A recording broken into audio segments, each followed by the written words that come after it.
जय श्री श्याम दोस्तों। आज मैं आपको खाटू श्याम जी की कथा सुनाऊंगी। इसे ध्यान से सुनिएगा।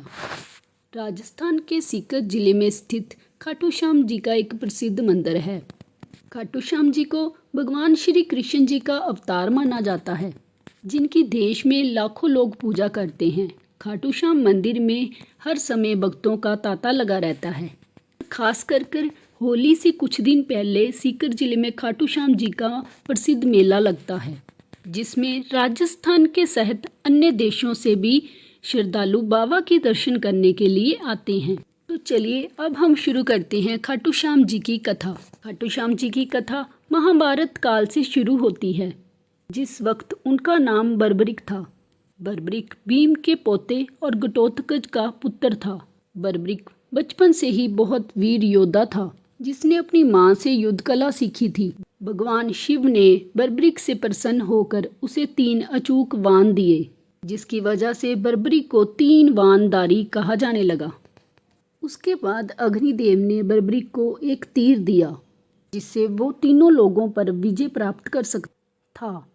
जब बर्बरिक को पता चला कि पांडवों और कौरवों में युद्ध अटल है, तो वो महाभारत युद्ध का साक्षी बनना चाहता था।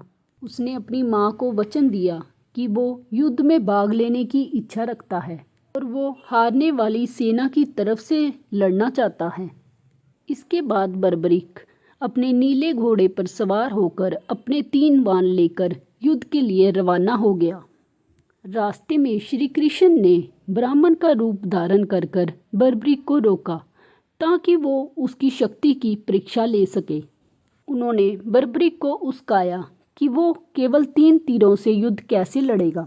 इस बात का जवाब देते हुए बर्बरिक ने कहा कि उसका एक वाण ही दुश्मन की सेना के लिए काफ़ी है और वो वापस अपने तरकश में लौट आएगा। बर्बरिक ने जब श्री कृष्ण को बताया कि उसके पहले तीर से वो निशान बनाएगा जिसको उसने समाप्त करना है, और उसके बाद तीसरा तीर छोड़ने पर उसके निशान वाले सभी चीज़ें तबाह हो जाएंगी। उसके बाद वो तीर वापस तरकश में लौट आएगा। अगर वो दूसरे तीर का उपयोग करेगा तो पहले तीर से जो निशान लगाए गए थे वो सभी चीज़ें सुरक्षित हो जाएंगी। कुल मिलाकर वो एक तीर से तबाही और एक तीर से रक्षा कर सकता था। जब श्री कृष्ण को बर्बरिक की शक्ति का पता चला, उन्होंने बर्बरिक की शक्ति का नमूना देखना चाहा और कहा कि वो जिस पीपल के पेड़ के नीचे खड़ा है उसके सभी पत्तों को आपस में भेद देगा तो उनको बर्बरिक की शक्ति पर विश्वास हो जाएगा। बर्बरिक ने चुनौती स्वीकार कर ली तथा तीर छोड़ने से पहले ध्यान लगाने लगा। उसने ध्यान लगाने के समय अपनी दोनों आंखें बंद कर ली।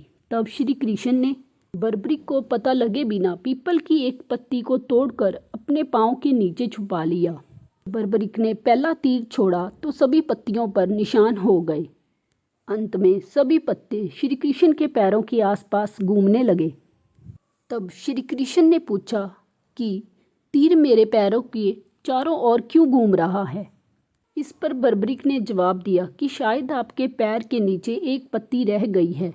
ये तीर छुपी हुई पत्ती को निशाना बनाने के लिए आपके पैर के चारों ओर घूम रहा है। बर्बरिक ने श्री कृष्ण से कहा, ब्राह्मण राज, आप अपना पैर हटा लीजिए, नहीं तो ये तीर आपके पैर को भेद देगा। श्री कृष्ण के पैर हटने पर ही उस छुपी हुई पत्ती पर भी निशान हो गया। उसके बाद बर्बरिक के तीसरे तीर से सारी पत्तियां इकट्ठित हो गई और आपस में बंध गई। तब श्री कृष्ण ने समझ लिया कि बर्बरिक के तीर अचूक हैं, लेकिन अपने निशाने के बारे में खुद बर्बरिक को भी पता नहीं रहता है।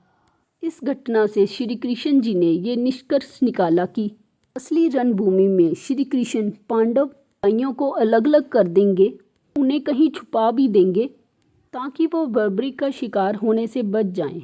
तब भी बर्बरिक के तीरों से कोई नहीं बच पाएगा। इस प्रकार श्री कृष्ण को बर्बरिक की शक्ति का पता चल गया कि उनके अचूक तीरों से कोई नहीं बच सकता है।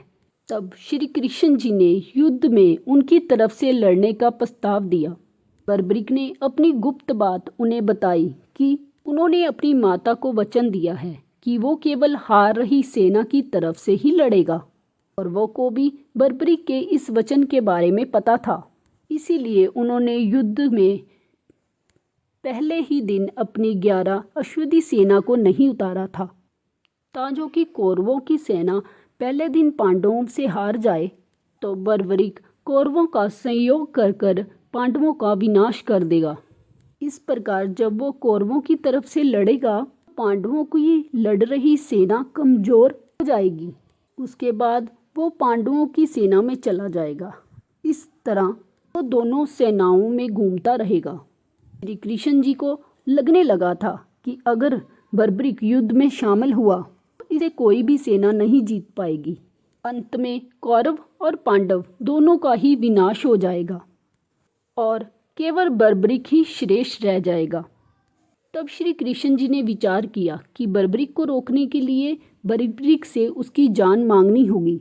तब श्री कृष्ण जी ने बर्बरिक से दान की मांग की। इस पर बर्बरिक ने कहा कि प्रभु, जो आपकी इच्छा है मैं आपको वो देने के लिए तैयार हूँ। श्री कृष्ण ने दान में बर्बरिक का सिर मांगा। बर्बरिक श्री कृष्ण जी की अनोखी मांग को सुनकर चकित रह गया और इस अनोखी मांग पर उस ब्राह्मण को अपनी असली पहचान बताने के लिए कहा। श्री कृष्ण ने बर्बरिक को अपना विराट रूप दिखाया। बर्बरिक उसे देखकर धन्य हो गया। श्री कृष्ण ने बर्बरिक को समझाया कि रणभूमि में युद्ध से पहले क्षत्रिय की बलि देनी पड़ती है, इसीलिए मैं तुम्हें तुम्हारा सिर दान में मांग रहा हूँ और मैं तुमको इस धरती का सबसे वीर क्षत्रिय होने का गौरव देता हूँ। अपने वादे को निभाते हुए श्री कृष्ण जी के आदेश पर बर्बरिक ने अपना सिर दान में दे दिया। ये घटना फागुन महीने के शुक्ल पक्ष के 12वें दिन हुई थी। अपनी जान देने से पहले बर्बरिक ने श्री कृष्ण जी के आगे अपनी एक इच्छा जाहिर की कि वो अपनी जान देने से पहले महाभारत का युद्ध देखना चाहता है। श्री कृष्ण ने उसकी ये इच्छा पूरी करी और सिर अलग करने के बाद उसके सिर को ऊंची पहाड़ी पर रख दिया, जहां से रणभूमि साफ नजर आती थी। वहीं से ही बर्बरिक के सिर ने पूरा महाभारत युद्ध देखा था।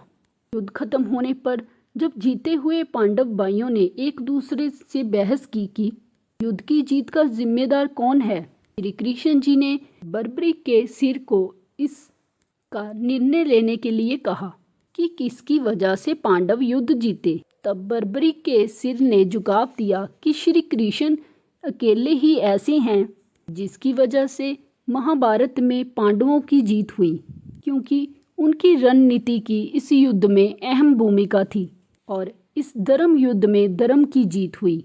महाभारत युद्ध के बाद बर्बरिक के सिर को श्री कृष्ण जी ने रूपवती नदी में बहा दिया। कई सालों बाद कलयुग की शुरुआत में बर्बरिक जी का सिर जमीन में दफन वर्तमान राजस्थान के खाटू गांव में मिला।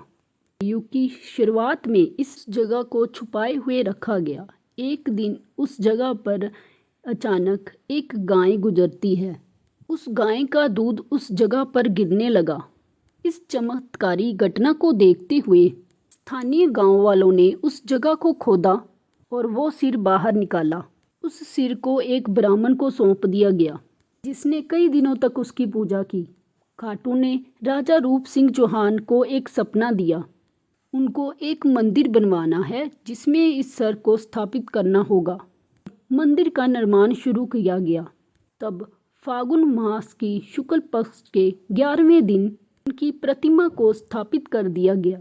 तो बाबा श्याम जी की कथा यहाँ पर समाप्त होती है। अगर आपको ये कथा पसंद आई हो तो मेरे चैनल को सब्सक्राइब करें, वीडियो को लाइक शेयर ज़रूर करें। जय खाटू नरेश की, हारी के सहारे की जय।